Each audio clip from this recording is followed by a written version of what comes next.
I'll never forget the moment my 2,000-pound Angus bull, Titan, obliterated Linda's pristine tulip garden, churning it into a muddy battlefield while she shrieked from atop a birdbath, clutching a salad bowl like a warrior's shield. But the real story began 10 hours earlier, when someone who had no right to touch my land snipped a wire that didn't just electrify a fence, but held back a force of nature from the manicured lawns of our overzealous suburban HOA. My ranch sits just outside the newly expanded HOA zone, a patch of freedom where I've raised cattle, chickens, and one fiercely territorial bull for decades. Titan had his pasture, I had my electric fence, and the world left us alone. That changed when the HOA, led by their new president, Linda, stretched their rules like a noose around our neighborhood, claiming land they had no right to and trying to enforce their pastel-painted, policy-obsessed vision on folks who didn't care about mailbox fonts or grass height. I wasn't under their jurisdiction, but that didn't stop Linda, a whirlwind of micromanagement in yoga pants, from treating my ranch like her personal fiefdom. She had complaints about everything: my barn's color, my haystack's height, even the smell of my compost. Her latest obsession was my electric fence, which she called aggressive and a threat to the community's aesthetic. I told her if she could keep Titan contained without it, I'd hand her the wire cutters myself. She countered with vague threats about zoning violations, citing a map older than my tractor. I thought it was all bluster. Linda was loud, annoying, but harmless. I was wrong. That afternoon, while I was delivering feed 2 towns over, my phone pinged with a chilling alert. The fence was offline. At first, I assumed it was a power glitch, but the backup kicked in, and the gate logs revealed the truth. The bull gate had auto-released. The fence's current had been cut, and Titan, trained to sense freedom when the hum stopped, was loose. I floored my truck, envisioning my bull storming through suburbia. What I didn't know was that the chaos was already going viral. By the time I reached the neighborhood, residents had posted clips of Titan prancing like a rodeo king across pristine sidewalks, scattering poodles and toppling hedges. Linda's own backyard camera caught her confronting him with a pool noodle and a fanny pack, screaming about livestock laws before locking herself in a garden shed as Titan pawed the turf. My other cameras revealed the culprit, Linda, wire cutters in hand, directing a landscaper to snip the ugly wire. The second it was cut, the system logged the drop, and the gate sprang open, clean, perfect, documented. I pulled up to find HOA board members trying to corral Titan with patio chairs and hope, like amateur bullfighters in a suburban arena. One guy tossed a yoga mat, another offered kale chips. Titan blinked, unimpressed, and flattened a wrought iron bench. Linda emerged from her shed, covered in potting soil, screaming about trespassing bulls and public endangerment. I ignored her, grabbed my Bluetooth override, and activated Titan's collar chime. His ears perked, and like a disciplined wrecking ball, he trotted back to me, tail flicking as if he hadn't just turned the HOA's landscaping into confetti. I gave him a beef pellet, led him home, and faced a stunned crowd. Linda tried to spin herself as the savior, but someone yelled, "You let him out, Linda." Phones flashed, recording her face as it shifted from rage to panic. The landscaper, throwing her under the bus, shouted, "She told me to cut it." I didn't need to say a word. The truth was out.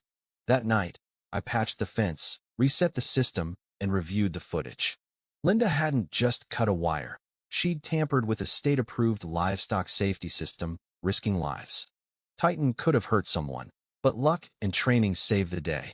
The HOA had seen what happens when city rules meet rural reality, and this was just the beginning. The next morning, the neighborhood was quiet, like it had survived a stampede. Local news replayed drone shots of Titan barreling down Elia Lane and Linda cowering behind a recycling bin, clutching a broken clipboard. A viral clip dubbed him the HOA Avenger, set to dramatic music. I wasn't sure whether to laugh or brace for trouble. Titan, oblivious, napped in the barn's shade. By noon, Linda was passing out flyers, calling my ranch a public hazard, while wearing a sun hat and sunglasses like a fugitive. She didn't know Titan had become a legend. Reporters called, neighbors whispered, and the HOA scrambled to spin the mess. Linda doubled down, rallying her loyalists, mostly new residents unaware of her reign, and marched to my property with a self-printed emergency directive. I watched through binoculars, popcorn in hand, as she reached my fence, demanding I remove the wiring, build a neighbor-approved wooden fence, and submit architectural plans for my ranch. I pointed to my new steel sign, private ranch, not HOA. Trespassers meet Titan. That should have stopped her, but Linda crossed the line, literally, slipping onto my land to film a rant, accusing me of weaponizing livestock. She didn't see Titan watching from the field, tail flicking. When she called him an oversized lawnmower with horns, he'd had enough. He trotted toward her, slow and steady. Linda, mid-speech, heard the hooves, turned, and froze. Panicking, she tried to climb my ornamental wagon wheel. It tipped, and she tumbled into a wheelbarrow of compost, legs flailing. Her followers filmed, one laughed. Titan snorted and walked away, drama queen supreme. Linda, covered in muck, screamed about safety inspections. I called out, "Try an appointment next time." The HOA meeting was a circus. Linda, dressed like a martyr, accused me of domestic terrorism and played a doctored video of Titan. Someone shouted, "Play the real one." Residents airdropped the original footage, Linda cutting the fence, Titan startled by a gnome, her hiding in a bin. Laughter erupted. The landscaper, my cousin, stood up. She paid me to cut it. Said it was decorative. The board suspended Linda pending investigation. She stormed out, muttering about lawsuits. The next day, Linda filed a county complaint, claiming my ranch violated zoning. I arrived with deeds, permits, and footage. The official laughed at her photoshopped monster bull images, dismissing the case, but warning she might sue. I sent my cousin's audio, Linda saying, "Cut it, he'll never know," to my lawyer, ready for a counteroffensive. An insurance adjuster visited, charmed by Titan's manners, and ruled I was owed damages. Linda's claim for emotional trauma was laughed off. Her final gambit was an expert at another HOA meeting, Brent, a fake consultant who babbled about unstable fences.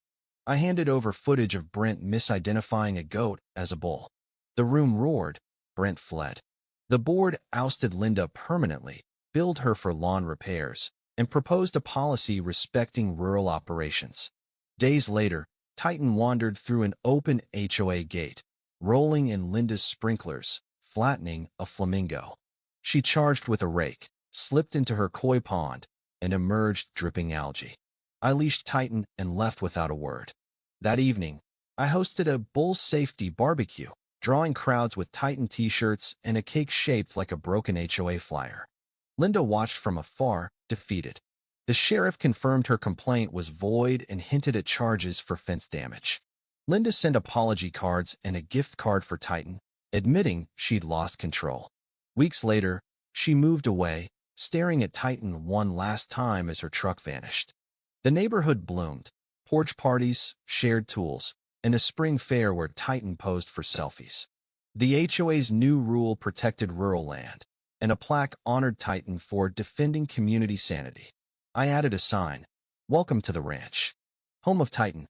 Don't touch the fence. Last person did moved." Titan still stands by that fence, ready for the next fight, as peace settles over the ranch like a sunset behind his horns.